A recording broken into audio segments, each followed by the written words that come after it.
Good morning and welcome to the Forex Daily Update, brought to you by Pepperstone on Tuesday the 1st of May 2018. I'm Darren Sinden and you can follow me throughout the day on Twitter by using @ds_Pepperstone. Alright, let's take a look at overnight changes and price moves to be aware of. And just want to flag a few points here. First of all, continuation in the weakness in sterling, down by another 1.14% over the last 24 hours against the US dollar. And speaking of losses against the US dollar, both the Aussie and New Zealand dollars have also given further ground as we start the week. The exception to that rule, or one of the exceptions to that rule, I suppose I should say, is the Mexican peso. That continues to make gains against its US counterparts, the Mexican peso adding 0.55% against the US dollar, and you can see just above that the Canadian dollar was also making gains yesterday. So it's a two-way street really as far as commodity and trade related currencies are concerned at the moment. Okay, what's on the calendar? Events that may move the markets today.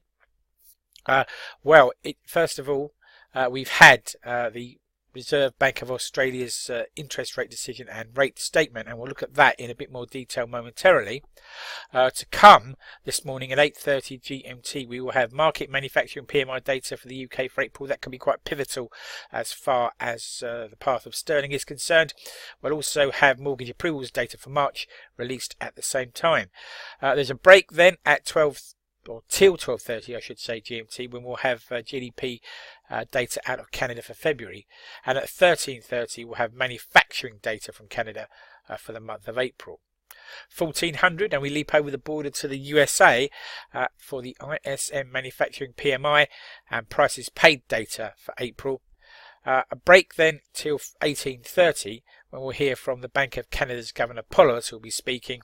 And then we leap forward to 22:45 and swing around the globe to New Zealand for unemployment data and labour cost index data for the first quarter in 2018. Right, breaking news and comment then that's caught my eye overnight. First of all then, it's the May Day holiday with many European markets closed today, hence the slightly light calendar this morning. Meanwhile, as we saw, the Reserve Bank of Australia has met to decide on interest rates. It kept interest rates on hold at 1.5%, citing subdued inflation and wage growth in the Australian economy as the reason for sitting pat. Having said that, it wasn't all bad news. Australian equities have headed towards 7-week highs, so equity markets in Australia weathering the storm quite well there.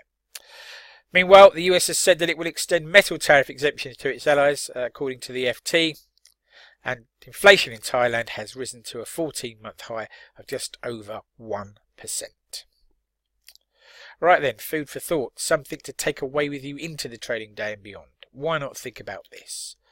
As traders, we are often concerned about sentiment and turning points therein, and one metric has become synonymous as a gauge of investor greed and fear.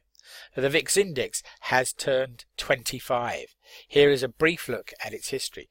An interesting infographic here, courtesy of the Chicago Board Options Explained, full of interesting facts and figures about the VIX index, and it's hard to read a financial news report these days without the mention of the VIX cropping up.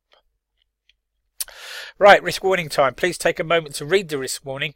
Trading CFDs and foreign exchange on margin can be a risky business. If you're in any doubt about those risks or the suitability of leveraged products for you, then please do contact your Pepperstone account representative. Thank you for your time.